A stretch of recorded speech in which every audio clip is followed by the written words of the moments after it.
Pessoal, então eu estou aqui com o professor Dante Velloni. Dante, obrigado pela sua disponibilidade para estar com esse contato mais próximo com as pessoas que acompanham o seu conteúdo, que te seguem nas redes sociais via programa História da Arte Online. E eu deixo você à vontade para falar um pouco com as pessoas que estão aqui ao vivo e para falar um pouco sobre as vantagens hoje, no mundo de hoje, da gente poder estudar História da Arte de maneira online. Então, se você pudesse apresentar. Muito boa noite a todos, a todas. Sejam bem-vindos, como sempre digo, meninos e meninas. É um prazer estar aqui com vocês ao vivo, porque tenho trabalhado muito intensamente, aliás, temos trabalhado, a equipe, a produção, e eu, como ministrando as aulas, temos trabalhado intensamente para entregar aos alunos do curso de História da Arte, do programa História da Arte Online, a conteúdo de melhor qualidade. Então, é um prazer estar aqui com vocês e eu gostaria muito que vocês também aproveitassem, como eu estou aproveitando esse contato com vocês, porque vocês sabem bem que as nossas gravações de conteúdos, né, que são objetivas, são precisas, elas não têm essa simultaneidade. É isso que nós vamos explorar aqui com vocês. Então, muito prazer estar aqui.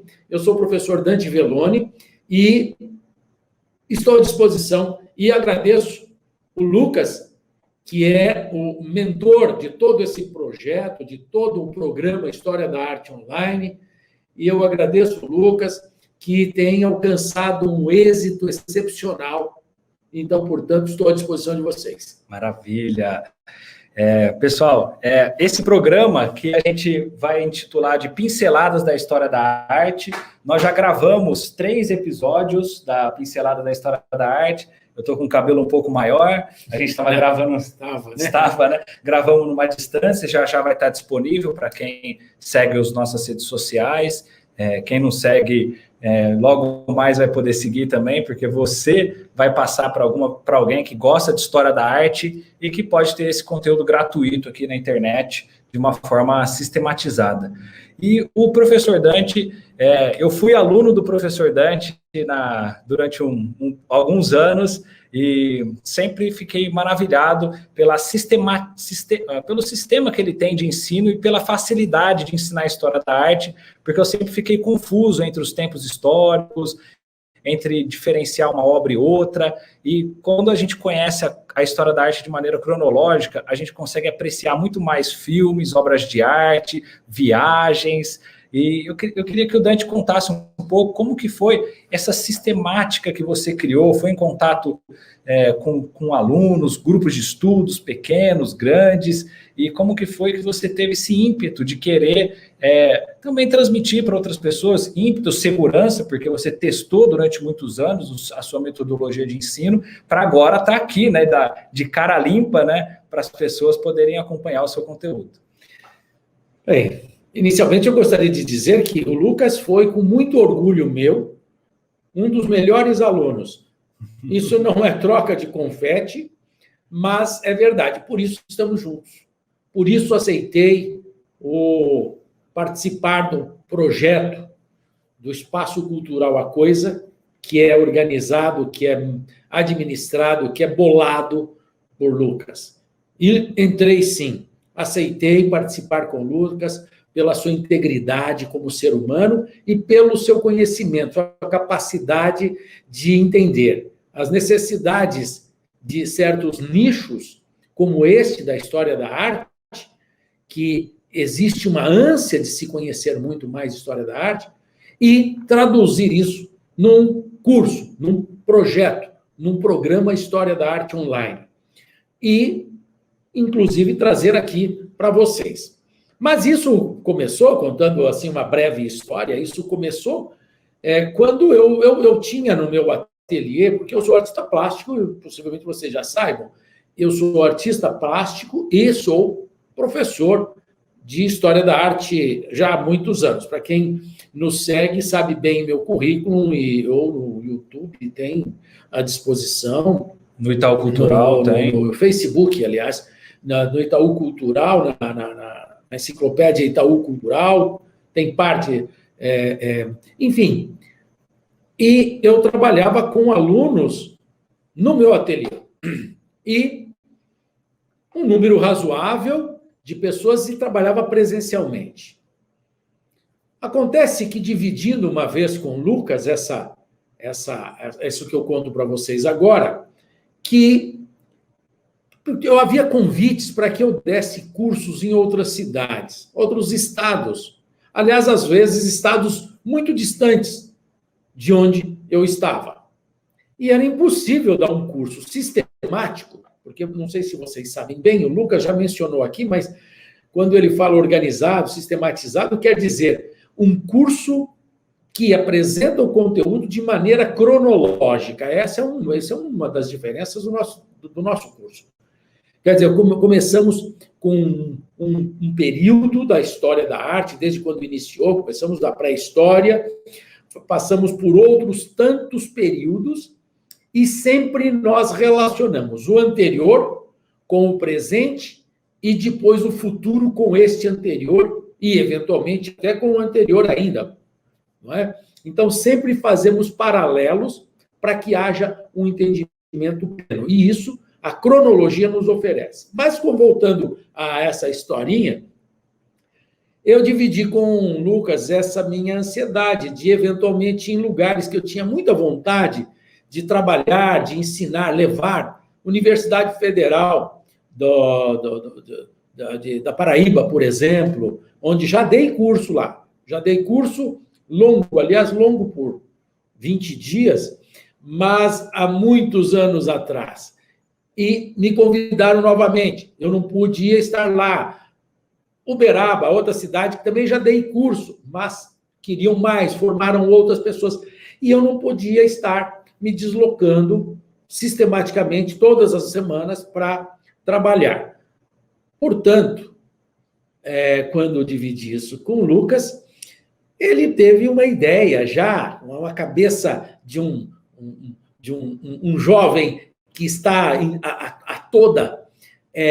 Por que não passamos isso para montar um curso online? Porque, dessa maneira, o aluno assiste quando pode, quer rever, ele pode, essa é uma grande vantagem. O presencial, muitas vezes, tem um tempero, sem dúvida, tem algumas circunstâncias que o presencial, todo mundo sabe disso, nós estamos hoje vivendo um período de pandemia e sabemos que temos que isolar, enfim.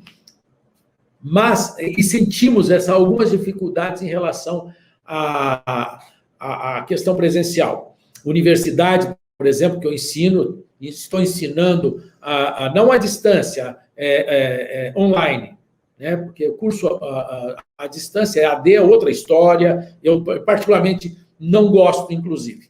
Eu não me adaptei, já dei aula, mas não me adaptei, não gosto. Agora, trabalhar online é diferente. Trabalhar com a gravação, que muitas vezes o aluno, para aquele que eventualmente é nosso aluno, está nos acompanhando hoje, aqui presencialmente, não é? O aluno pode, muitas vezes, assistir no momento que ele quer e rever, porque o presencial passou aquela hora, aqueles que anotaram, foi.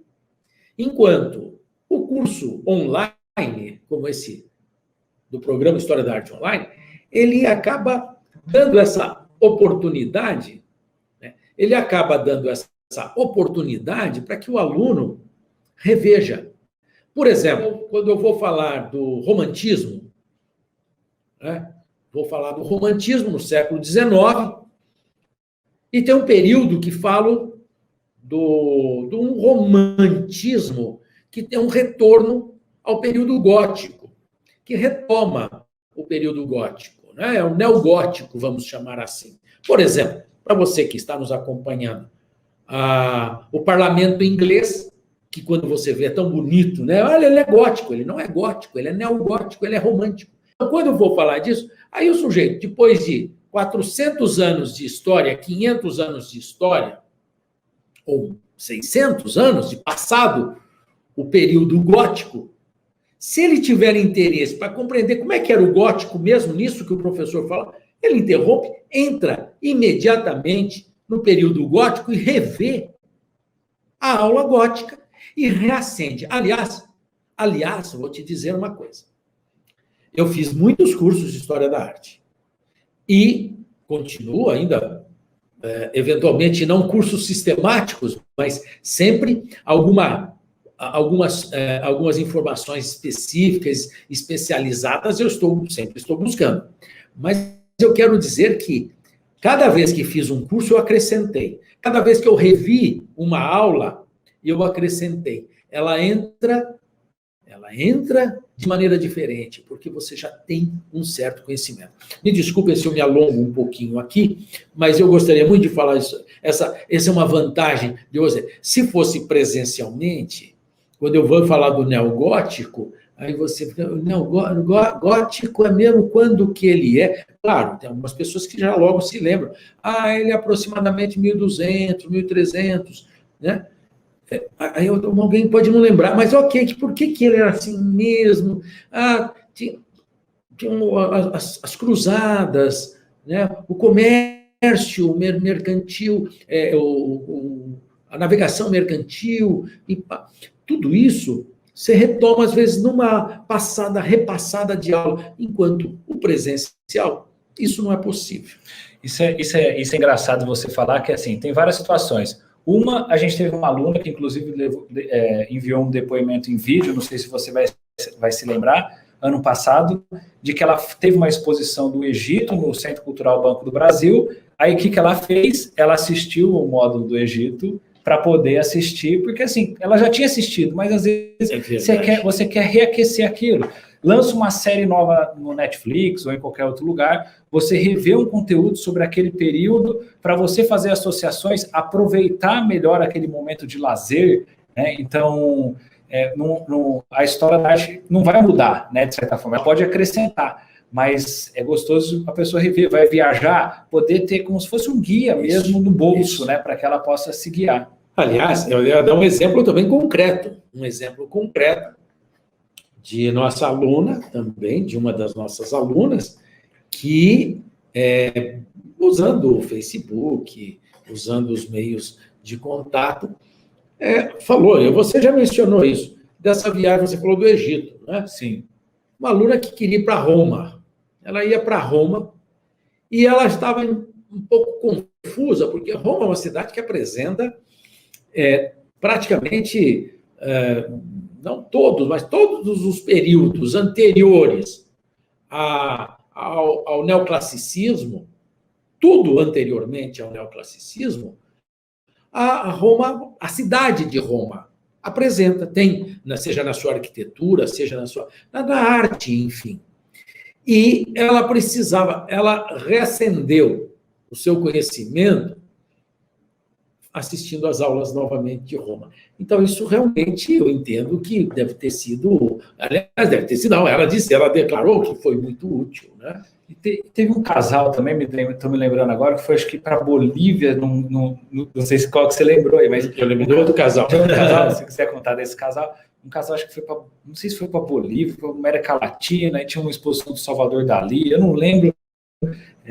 ou que casal que você lembrou, caso você queira compartilhar. Eu acho que esse aí, eles foram visitar o Museu da Frida Kahlo. Acho que foi isso. Me parece. Que são vários, mas tem um grupo que foi visitar o Museu da Frida Kahlo, no México. E Frida Kahlo, todo mundo tem que ir lá. Mas ela já tinha assistido a aula do surrealismo, ela conseguiu fazer todas as relações de conteúdo do surrealismo com o que ela viu lá, além de saber quem eram aqueles que têm as fotografias lá também dela. Por exemplo, enquanto dela, Frida Kahlo com Salvador Dalí. Frida Kahlo, quando seu marido, que era pintor, né, vai trabalhar nos Estados Unidos, né, ele vai trabalhar nos Estados Unidos no período pós-crack de 28, ele é convidado no projeto de Roosevelt, e isso nós falamos muito nos períodos no período, especialmente, eu faço essa menção, no período da arte expressionista abstrata, onde tem Pollock, que fez parte também. Pollock também fez parte desse projeto do Roosevelt, no pós-depressão americana de 28. E por que tem lá obras, por exemplo, de artistas mexicanos, de repente? Né? Então, enfim, já estou dando aula aqui também, mas... Excelente. Dante, e você fala do curso online, que hoje você conseguiu sistematizar e organizar e disponibilizar para as pessoas.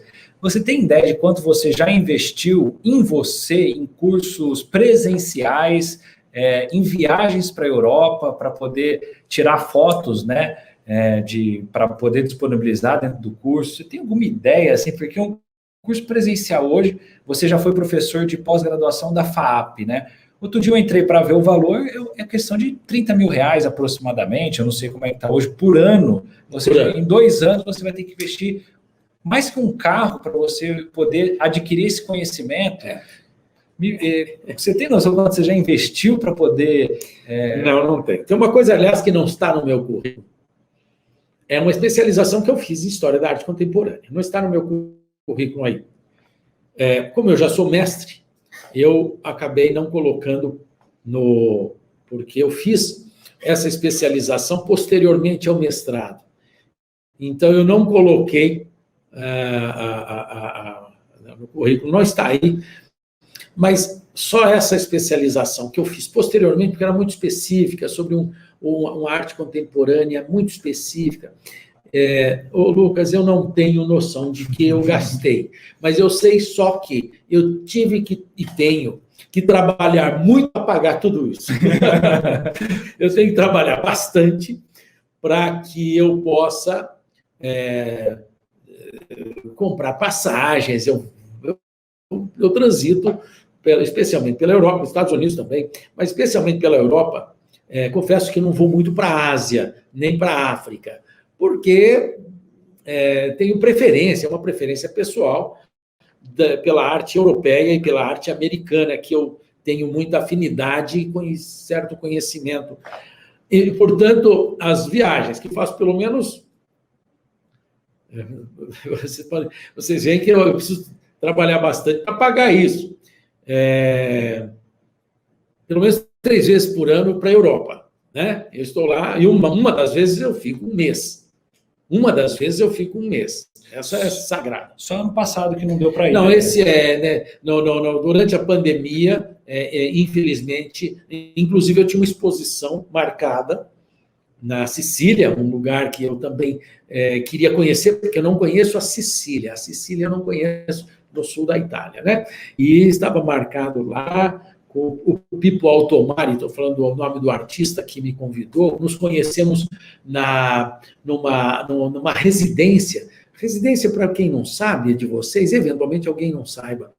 Residência é quando o artista fica aí 10, 20, 30 dias num lugar trabalhando e produzindo junto com outros artistas, trocando. Você fez um vídeo desse e a gente colocou no nosso YouTube. Quem estiver acompanhando aí, depois dá uma olhada. Fiz lá com um selfie, né? Sim. Segurando a vareta e tal. Eu não sou, aliás, peço desculpa, eu não sou muito bom. Quem o bom nisso é ele, né? O bom em tudo isso é ele. Eu só tento passar a vocês um conteúdo decente. Pessoal, fala sério. Dá para sentir a paixão pelo professor Dante, pela história da arte, porque eu não sei se você já teve contato com um professor de história da arte, seja online, seja presencial, mas quando a pessoa é só não só, porque já é muita coisa você ser um acadêmico de história da arte e poder facilitar o ensino de história da arte para as outras pessoas. Nós temos, assim, centenas de professores que são alunos do professor Dante de forma online, eles amam o curso, amam a didática do professor, e a gente sente que o professor, ele não é mas ele não é apenas um professor de história da arte ou alguém que só está estudando, ele também é um artista. Claro, todos os professores que nos acompanham, eles amam a história da arte, eles visitam museus, eles são também apaixonados por arte, mas é bem legal que o professor Dante, ele, além de ser um professor, né, eu acho que não é só, é o além de ser um professor, que é uma missão muito importante hoje no mundo, você ser a ponte, né, entre humanos e passar conhecimento nessa troca, né, de valores, de sabedorias.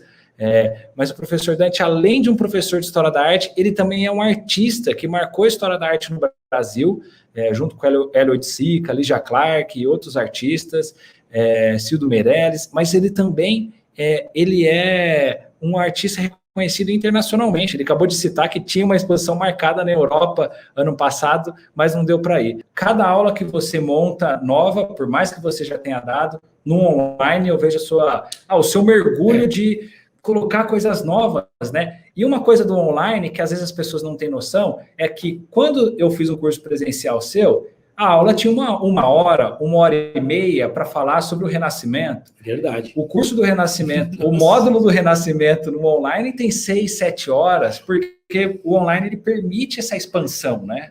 O Lucas, realmente, e muito interessante essa colocação do Lucas, porque quando eu preparo os cursos e as gravações, aí digo, Lucas, quanto é que vai dar isso aqui de tempo? Esse número de slides, 230 slides. Para um módulo. Mas eu não consigo ter, isso é maravilhoso. Isso é maravilhoso, eu quero mostrar para o meu aluno esse espetáculo, que obra. E eu quero mostrar para o meu aluno e relacioná-la ao contexto daquele período.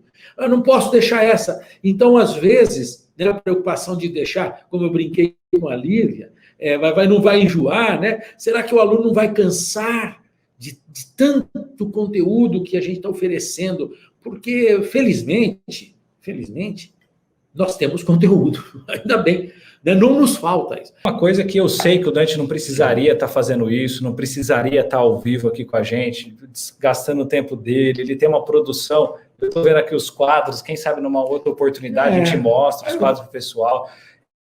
O Dante produz, além de dar aulas, estudar, para poder ministrar sempre uma boa aula, ele produz suas próprias obras, então com certeza ele podia estar fechado no ateliê dele produzindo, mas ele escolheu compartilhar com vocês todo esse conhecimento, e é realmente uma oportunidade boa, e assim, a gente oferece muitos conteúdos gratuitos nas redes sociais, o professor Dante também, agora com essa nova jornada de lives, que se Deus quiser, vocês gostando, a gente vai continuar aqui. E ele tem também o curso online por uma pequena fração de investimento que a pessoa pode ter, que não se compara, às vezes, até uma hospedagem num hostel, né, na Europa, ou uma passagem de avião, né, para poder fazer isso. Então, assim, é uma economia e uma forma de cortar caminho que as pessoas hoje do online têm essa disponibilidade, né?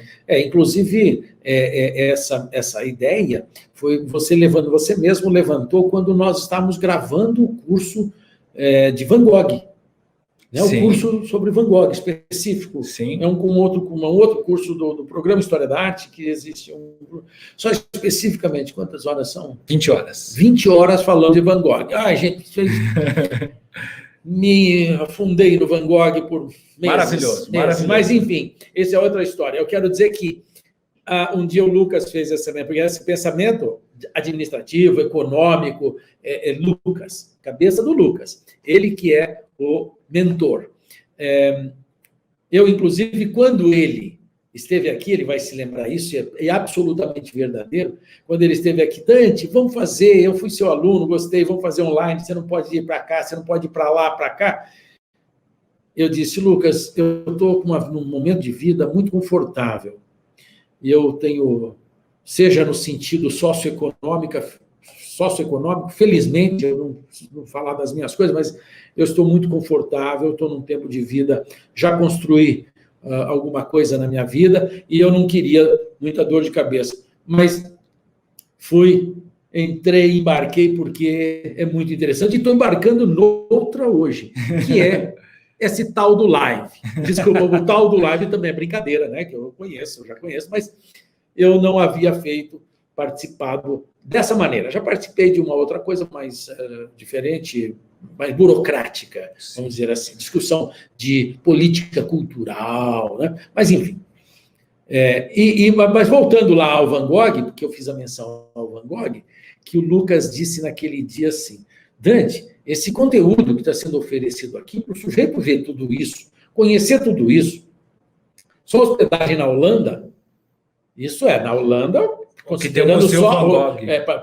Porque tem o Museu Van Gogh, ele tem o museu tem um acervo espetacular. Mas peraí, mas você tem que ir para Paris também, você tem que ir para a Bélgica, que tem também, você tem que ir para Nova York, que tem lá. Né? A exemplo das obras das últimas fases de Van Gogh. Né? Olha que interessante essa pergunta. Dos períodos apresentados no curso de História da Arte, qual o período que mais te emociona até hoje? Essa pergunta, eu vou tentar responder o contrário, que eu não gosto muito. Pode ser porque se eu começar a falar dos períodos que eu gosto, eu adoro todos. Porque eu encontro em cada período, mesmo daqueles que eu não gosto muito, eu encontro qualidades que são excepcionais na arte, na produção humana. Pensar que o sujeito elaborou aquilo. Muitas vezes até na tentativa de traduzir ideias daqueles que dominavam, do poder, seja o poder o poder monástico, seja o poder político, seja o poder imperial, né, o caso de Roma, não importa. Não importa o motivo que o levou a fazer. A gente associa e compreende. Mas todos os períodos eu desculpo, mas eu posso te falar alguns que eu gosto muito. Se ele talvez não seja nosso aluno, senão ele descobriria sozinho. Sim. Porque é o seguinte, olha, se eu vou pegar rapidamente, eu tenho pouca afinidade com o período bizantino. Mesopotâmia, não tenho muita afinidade também. Estou aqui, eu acho que eu nunca falei, ainda mais publicamente. Ensina muito bem, sistematiza muito bem, é uma coisa pessoal que você está falando. Eu estou falando, mas a pergunta dele é aquele que eu gosto. Claro. Porque se eu for falar com todos que eu gosto, eu tenho que falar toda a sequência histórica, a sequência dos períodos todos. Mas eu posso dizer que alguma coisa do período da Mesopotâmia, agora, é excepcional o homem chegar à escrita na Mesopotâmia, me encanta. Eu não gosto muito da Mesopotâmia, é porque a Mesopotâmia, a compreensão da questão antropológica e sociológica tem que entrar demais.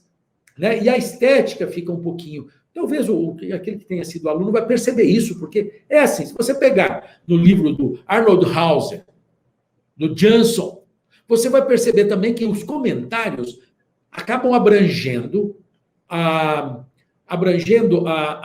aspectos sociais. Quer dizer, como é que o rei, enfim, porque era diferente do Egito, no Egito era faraó, na Mesopotâmia, que era mais ou menos simultâneo, aconteceram simultaneamente, como é que funcionava essa questão? Então, acaba-se, às vezes, dedicando-se muito. Por quê? Porque tem pouca coisa, na Mesopotâmia se fez muita coisa de argila, a argila se desfaz, enfim.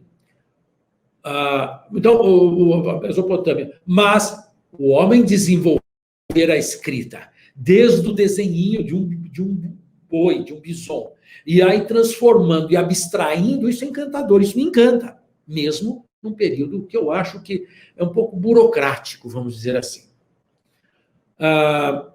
Eu falei do período bizantino.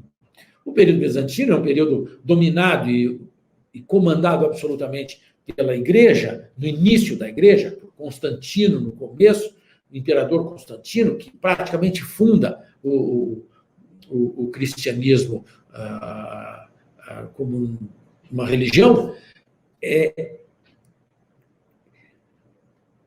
O que eu acho é que ele se repete, né?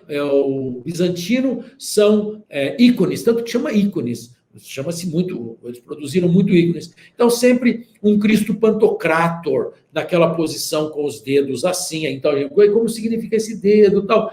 Mas, quando nós olhamos o mosaico que eles fizeram, quando nós olhamos a capacidade deles trabalharem com aquelas pedrinhas ou com vidro, colocando umas às outras e dando uma noção de profundidade na figura representada. Isso me encanta. Agora, gótico, eu acho muito especial. Renascimento, eu acho muito especial. Então, agora eu vou começar a falar dos que eu gosto. Barroco, eu sou louco com barroco. Gosto muito do período neoclássico, gosto do neoclássico, não tanto quanto do barroco, do renascimento. O renascimento e barroco, para mim, é espetacular.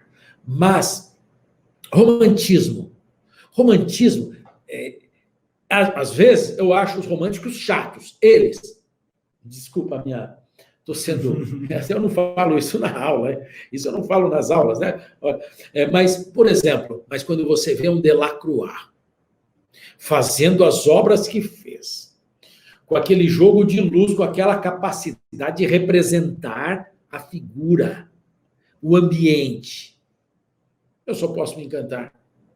Mesmo achando que o romântico é um chato. Olha, me entendam. A ideia romântica é que vê só a si mesmo. O romântico olha para si. Ele olha para o seu umbigo. Né? Ele olha para o seu umbigo e enfim, eu estou começando a falar do romântico. Mas vamos. Impressionismo. Realismo. O realismo, quando o homem olha e faz um juízo sobre a sociedade. Né? O realismo Courbet, por exemplo. Que espetacular Courbet. Quando os impressionistas têm a cor como princípio e fim da sua obra, esquecem o que os realistas fizeram e propõem uma outra coisa muito mais ligada à percepção.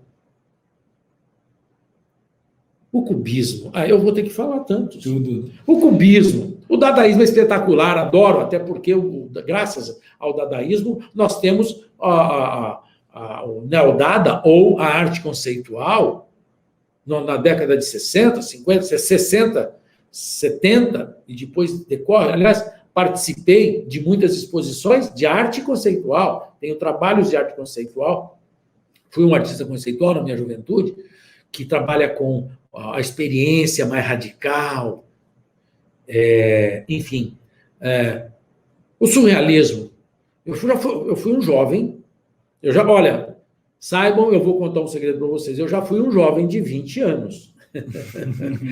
E aos meus 20 anos eu era um surrealista.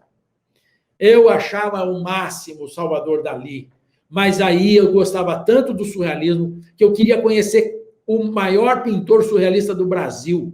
E eu falei, vou conhecê-lo pessoalmente. Eu fui conhecer o senhor Walter Levy, alemão, morava no Brasil, fugiu da guerra e morava no Brasil. E eu fui lá conhecer Walter Levy. Foi encantador, porque eu tinha conhecido a exposição dele na Galeria Alberto Bonfiglioli. Era um banqueiro dos anos 60, 70, e que ele tinha uma galeria com excelentes exposições. E teve a exposição do Walter Levy, e quando eu estava lá, vendo a exposição, eu vi um senhor com uma senhora, sua esposa, conversando em alemão. Eu falei, é o Walter Levy.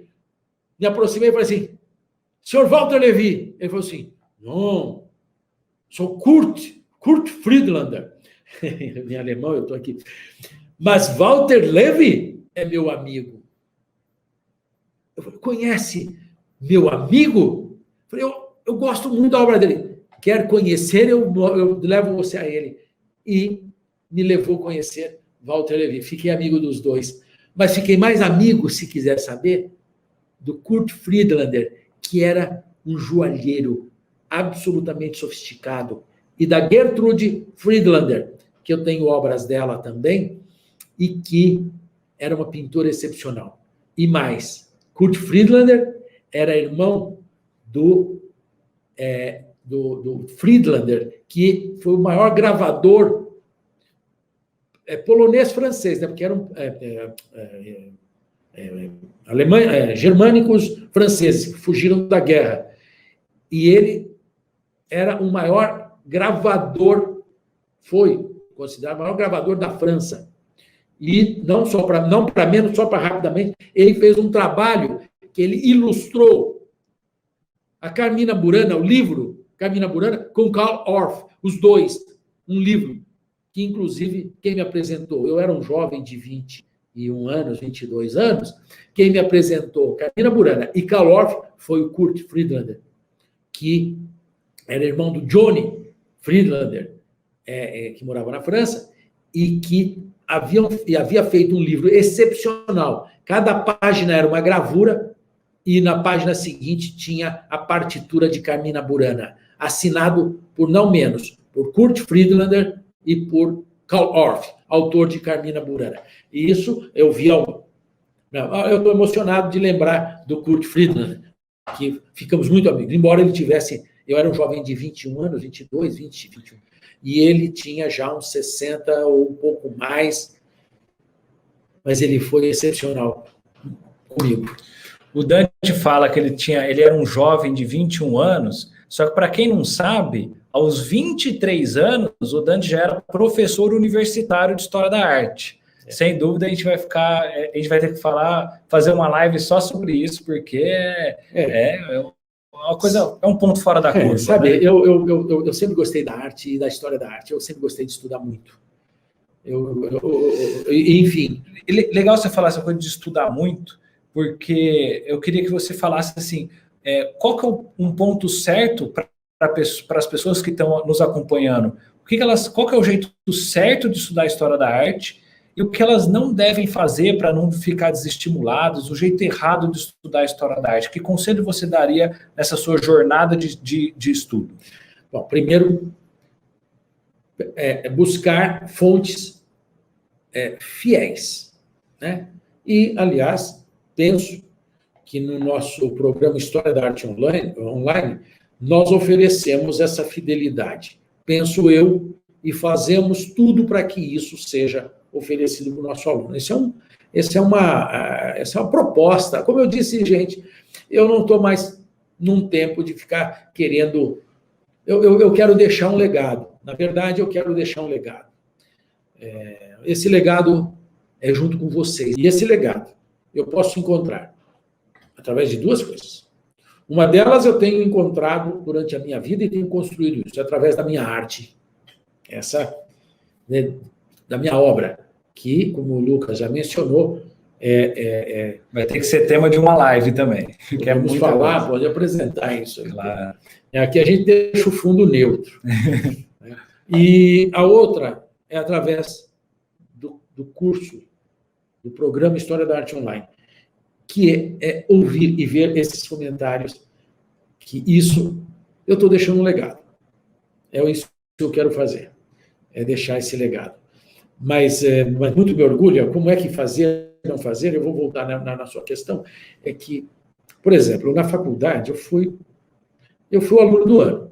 Eu sempre estudei muito e fui um bom aluno. Os professores pediam um trabalho, é claro que tinha disciplina, e aqui eu estou já confessionário, porque tipo metodologia do aprendizado, embora eu já tenha sido professor da pedagogia e fui descobrir a importância disso um pouco mais tarde. Quando jovem, você não quer saber dessas disciplinas. Um aluno de artes plásticas, de arquitetura, enfim, ele quer saber daquelas disciplinas que vão promover a estrutura, às vezes ele deixa de lado. E eu fui descobrir isso um pouco mais tarde, a importância, tanto que fui professor também de curso de pedagogia na universidade. Mas acabei deixando para me dedicar somente à minha área específica. Né? Então, eu me dedicava demais à história da arte, professora Elza Ehrenberg, espetacular, professora da ECA USP, professora que me deu... Eu ficava lá babando, né? Eu ficava na primeira cadeira, primeira frente, conversando. E os alunos, muitos não perguntam, né? Na aula, não fazem pergunta, tem vergonha. Eu queria aprender. Então, isso é uma coisa que se deve fazer. Eu acho muito interessante. Eu vi uma pesquisa que fala que quando a gente deixa uma coisa por não concluir, a gente lembra amanhã. A gente fica com essa memória mais fixa. Para quem está aqui, está aqui com a gente também, já que a gente vai continuar essa história, para que as pessoas que estão aqui voltem, igual o final de novela, né? As pessoas possam voltar para continuar a entender essa história da jornada do professor Dante, que a gente vai continuar falando. Me dê licença, então, para acrescentar outra. Então, isso que eu sinto. Todo dia eu quero saber mais história da arte. Sabe por quê? Eu acho que eu não aprendi tudo que eu tinha que aprender na passada. Nós estamos trabalhando lá naquela revisão do Barroco. Sim. Todo dia eu quero entrar naquele conteúdo. Isso aí, enquanto não conclui... Enquanto não, eu fico, volto. Não, eu preciso saber sobre isso aqui. Puxa vida, o Bernini e o Borromini trabalharam juntos. Isso é uma notícia que eu tenho recente. Isso, eu vi uma pesquisa que falaram... 2 grandes barrocos. Trazendo um pouco para exatas, né? Eu vi uma pesquisa que falaram que, assim, um garçom numa mesa, quando a conta não fecha, a pessoa não fechou a conta, ele lembra dos pratos que ela pediu, etc., porque está em aberto, ela lembra. Quando você fecha, você não lembra mais. Quando a pessoa fechava a conta, ele não lembrava mais os pratos que o pessoal pedia. Um pequeno passo que vocês podem dar é seguir as nossas redes sociais do programa História da Arte Online, do professor Dante, seja no Facebook, seja no YouTube e seja no Instagram. Um grande abraço e até já.